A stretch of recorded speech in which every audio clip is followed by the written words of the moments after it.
Noche Buena vibes po tayo. Kung sa Pinoy handaan lumpiang Shanghai ang madalas isyaron, pagdating naman sa panghimagas, leche flan ang hinahanap na madalas. Pero ang excellent dessert na leche flan, flanado ding pagkakitaan. Kita tayo kasama si Amelin, ang owner ng Japs Leche Flan. Good morning! Good morning, Miss Angela. Good morning, Thank you for Miss having me Amelin. here. Of course, thank you din sa pagsama mo sa amin this morning. Pero ito ang pinakabida ngayong umaga, ang ating Leche Flan. Ang tanong dito, kailan mo at saka paano mo nasimulan itong negosyo na pagtitinda ng Leche Flan? Way back 2011, nung naisilang ko po ang aking prinsesa, yung second po. So, doon po ako nakakapag-isip ng additional income habang nagtatrabaho po ako. Oo. So, ito po ba sarili niyong recipe? Ikaw mismo gumawa ng mga unang beses mo ito ginawa sa pagnenegosyo? Trial and error to, ma'am. So, marami muna ako nasayang before ko makuha yung tamang timpla. Ay, gano'n naman talaga sa pagnenegosyo, Yes. ma'am, no? Di ba, umpisa may mali, tas doon tayo mag-a-adjust. Yes. So, bakit po leche flan yung naisip niyo? Paborito niyo po ba to? Or meron din po sa inyong family na marunong magluto? Wala pong marunong magluto sa family, pero sinubukan ko magluto kasi mahirap.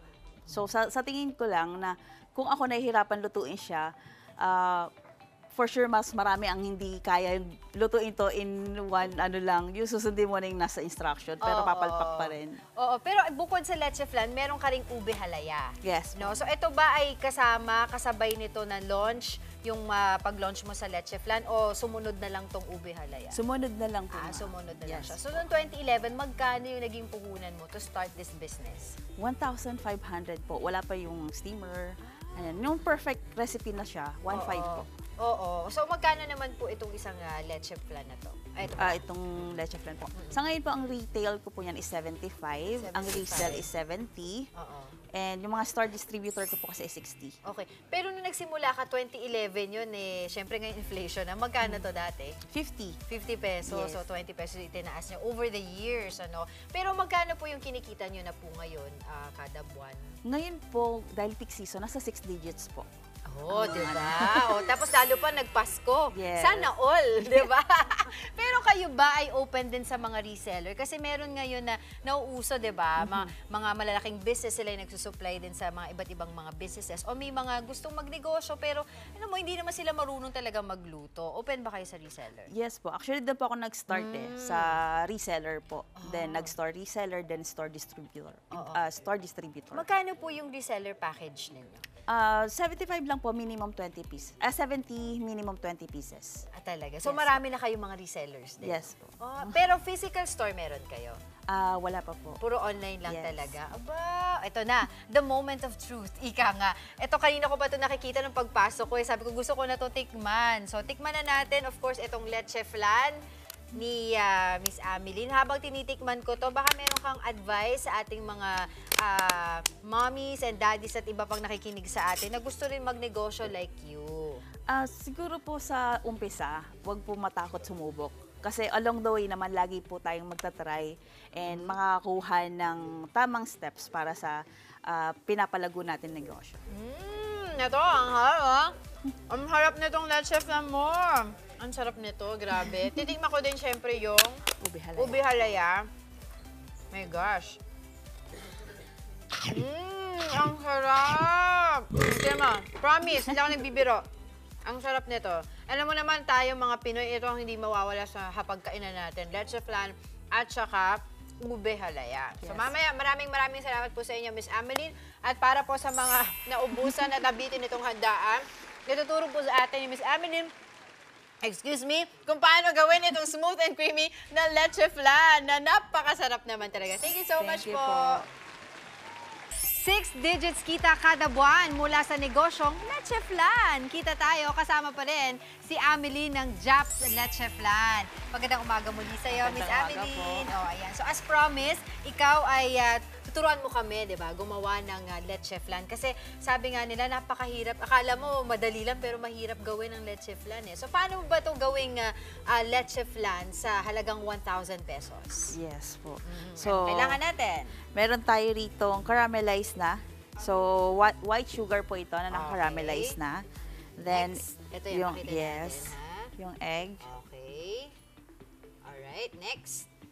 Then yung egg po, Ilang itlog to? 6 Six. pieces po ng egg, Of course. 1 kilo ng condensed, and then half spoon ng lata ng evap. Ayun. And then what's this? Ay, vanilla po. Ah, Vanilla po. Ayan yung mga pang-topping, tama ba? Or sa Pang- ilalim pala? Ito po yun, ito yun. Ayan yun. Alright, sige. So, simulan na natin. Anong unang-unang gagawin? So, yung 1 tablespoon po ng sugar, i-caramelize po natin sa lanera yon. So, ito yung kakalabasan niya. So, Okay. i-ready natin yan and then set aside po muna for a while. Alright. And then, i-mix po natin ito. Sige, habang minimix yan, syempre tatanungin kita, ano ba yung tips mo, Miss Ameline, para dun sa leche flan na para maging creamy at hindi mabula? Ayun. Oo. Isa talaga sa natutunan ko is kailangan mahinang apoy. Yan, Mahinang dito naman. apoy. Tsaka talagang binabantayan eh, no? Yes po. Okay. Kailangan naka-preheat na rin yung ano niya po, naka-preheat na yung inyong tubig para hindi na siya kasama sa oras. Ayun. Tapos, syempre, tinatanong din kita kanina, di ba? Kasi pangalan ng negosyo mo, Japs Leche Flan. Eh, Apo. Miss Ameline, ano po ba yung story behind it? Bakit Japs yung pinangalan niyo dito sa inyong negosyo?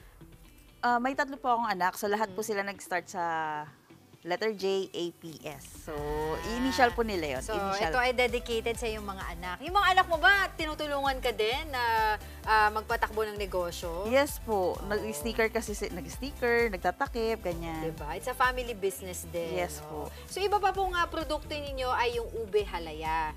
Diba po? Yes po. Okay. So, magkano nga po ulit yung ube halaya natin? 95 po yun per, per tub. Okay. So, meron pa po ba kayo ibang sideline bukod sa pagiging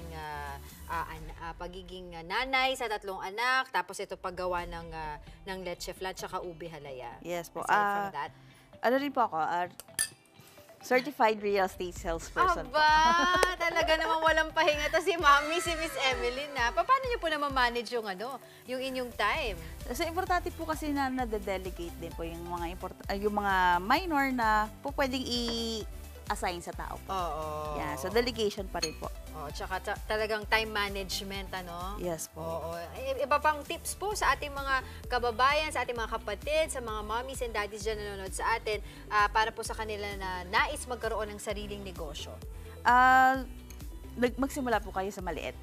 Lagi. Start small po. Oo. Okay lang yun, no? Yes, magkakamali po tayo sa business, pero at least, yun yung hindi ganun kasakit. Oh, tsaka yun yung foundation mo eh, 'di ba? Yes. Yung pagsisimula ng maliit, tapos sa trial and error, tapos from then on talagang moving forward ka na lang. Oh, so, Yes. balikan po natin itong ginagawa natin. Nasaan na tayo sa ating stage ng paggawa ng leche flan? So, hindi ko na siya masyadong pero kailangan i-mix siya para Kailangan. isasalain.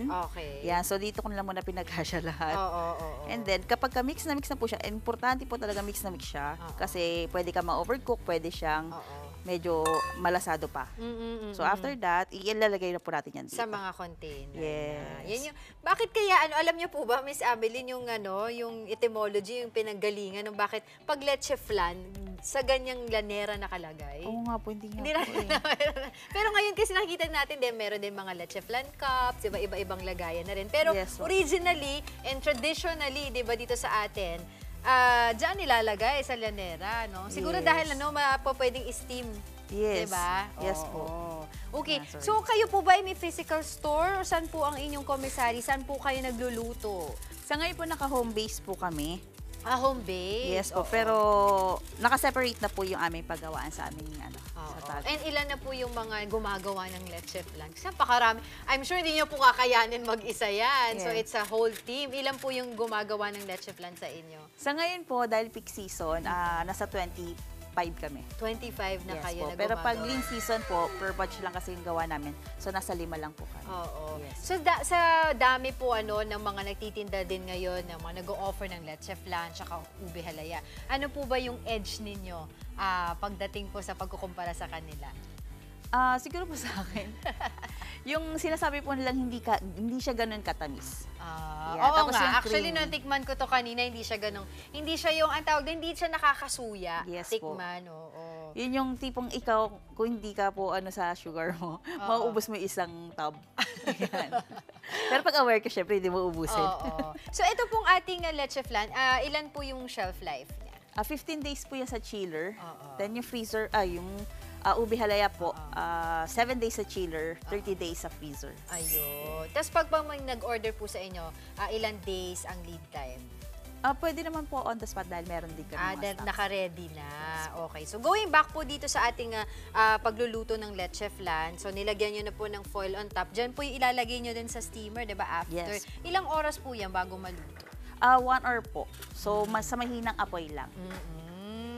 1 hour din, saka babantayan talaga. Yes, so kailangan bantay. In essence, ito na nga yung ating finished product, yung leche flan ni Miss Ameline. There you go. Pakita po natin. Ito yung tinikman ko kanina. 'Di ba? Yan. Pakita po natin, 'di ba, kung gaano ka creamy tsaka yung kulay ng leche flan ni Miss Ameline. Ito yung mga ito yung 75 pesos, 'di ba, per tub, Yes no? po. Okay, so syempre hindi po matatapos ang segment na to kung hindi ko po tatawagin yung ating Tikim Squad. Come on over. Totoo na, paunahan ko na to kanina. Dito tayo. Ito, Ito, dito. meron tayong ampalaya. Ay, ampalaya. Ube halaya. Mapait yun! Ang palaya! Saan nang galing yung kanina kapag Mapait Nagising yun! ko lang kayo. Nagising ka, di ba? Mapait yun! okay. Ube halaya. Mami Dims, at saka under this Yes. is Miss Yes, Amelie. Miss Siya ang Amelie. Yes. owner. Oo. Hindi na, yan. Dito po kayo Dito po kasama tayo sa niya sa gitna, gitna ma'am. yan. Dito tayo sa Siya ang owner ng Japs Leche Flan at saka Ube Halaya. Hindi ang palaya. palaya. Oo. Ito kasi I think ito yung nakuhanan ko na kanina. Sige. So I'm just gonna open the halaya kasi. Okay.